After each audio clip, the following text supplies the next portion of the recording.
नमस्कार, स्वागत है आपका न्यूज 19 में। मैं आपके सेक्शन आप लोग के साथ आइए एक नजर डालते हैं दौसा जिले की। आपको बता दें कि दौसा जिले में राज्य मंत्री ममता भूपेश ने राज्यसभा चुनाव को लेकर के भाजपा पर सीधा सीधा निशाना साध दिया है। दौसा जिले में राज्य मंत्री ममता भूपेश ने राज्यसभा चुनाव को लेकर भाजपा पर साधा निशाना। उन्होंने कहा कि नहीं होगी भाजपा अपने मंसूबों में कामयाब। प्रधानमंत्री नरेंद्र मोदी फ्रांसीसी वादी ताकतों को बढ़ावा देने का काम कर रहे हैं।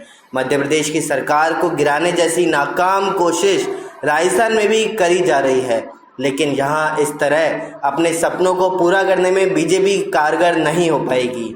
दौसा के सूरजपुरा गांव के राजकीय उच्च माध्यमिक विद्यालय में जल मंदिर का उद्घाटन करने आई महिला एवं बाल विकास मंत्री ममता भूपेश ने मीडिया से बातचीत करते हुए कहा कि राज्यसभा चुनाव को लेकर विपक्ष पर निशाना साधा और सारे विधायक एकजुट हैं और चट्टान की तरह मजबूत खड़े हैं, लेकिन बीजेपी फ्रांसीसीवादी वाली नीति चलाना बंद करे। भूपेश ने बीजेपी पर विधायकों की खरीद फरोख्त का आरोप भी लगाया और उन्होंने कहा कि राजस्थान में निर्दलीय विधायक भी उनके साथ हैं और 2 सीटें कांग्रेस यहां से जीत के जरूर राज्यसभा जाएगी। लेकिन उन्होंने खरीद फरोख्त का आरोप लगाते हुए कहा कि बीजेपी पैसे के बूते पर राजस्थान में खेल खेलना चाहती है, लेकिन कामयाब नहीं हो पाएगी। इस मौके पर महादेव मीणा सूरजपुरा के नेतृत्व में दर्जनों ग्रामीणों ने स्कूल में पिछले चंद वर्षों में 7 बार चोरी हो जाने के बाद भी आज तक पुलिस चोरों को गिरफ्तार नहीं कर पाई और ना ही स्कूल में से चोरी किया हुआ माल बरामद कर पाई। इस मामले में ज्ञापन सौंपा गया।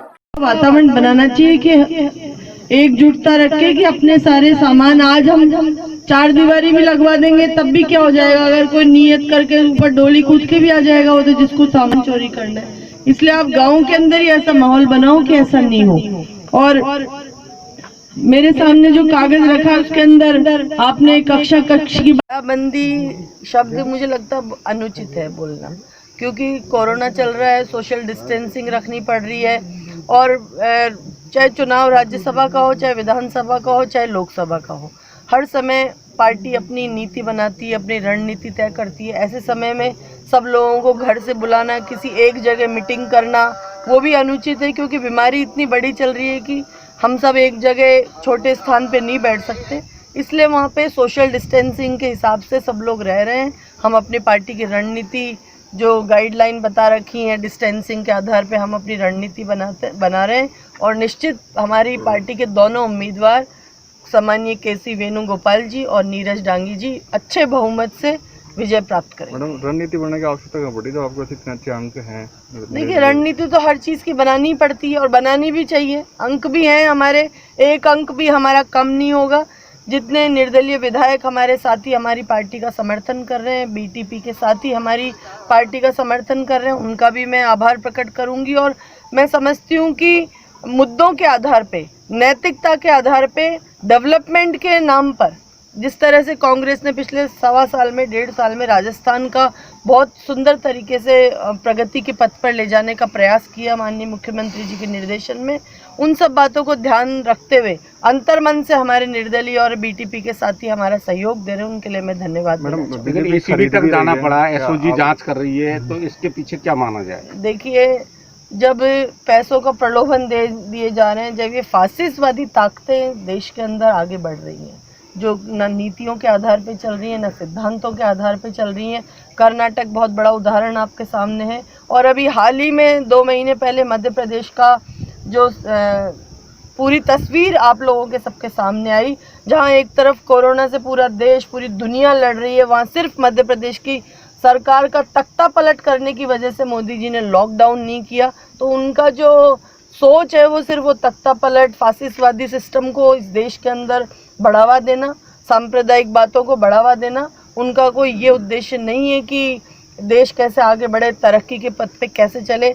जिस तरह से 70 साल का नाम लिया जाता है, तो मैं समझती हूँ कि 70 साल में आज मोदी जी सेल्फी ले रहे हैं। वो सेल्फी की जो सोच थी वो हमारे पूर्व प्रधानमंत्री राजीव गांधी जी की थी, जो इस देश के अंदर टेक्निकल सिस्टम लाना चाह रहे थे। उनकी वजह से आज देश बहुत आगे बढ़ा है। इंदिरा गांधी जी, ये कहा जा सकता है कि राजस्थान सरकार भी खतरे में है। राजस्थान सरकार के ऊपर कोई खतरा नहीं है।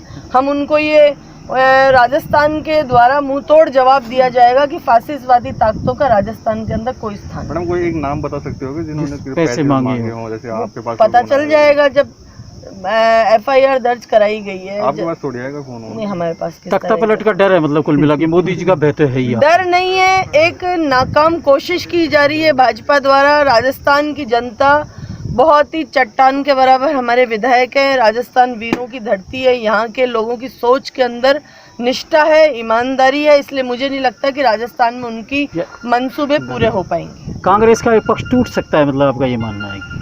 कांग्रेस में दो पक्ष है ही नहीं। कांग्रेस हमारे नेताओं के नेतृत्व के अंदर एक है और एक ही रहेगी। कांग्रेस है तो डर किस सोनिया बात का? गांधी जी, राहुल गांधी जी के नेतृत्व में पार्टी काम कर रही है और आगे करेगी। डर किस बात के का? टूटने का डर नहीं था तो क्या निर्दलियों के चले जाने का डर था, या और जो डर साथी हैं किसी, उनके मैंने आपको कहा डर किसी प्रकार का नहीं, लेकिन कोई भी चुनाव हो, वार्ड पंच से लेके लोकसभा तक के चुनाव में पार्टियां अपनी रणनीति तय करती हैं।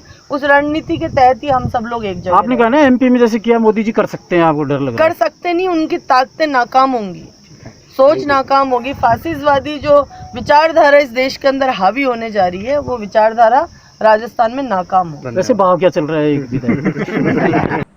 इस खबर बस इतना ही। देखते रहिए News 19। नमस्कार।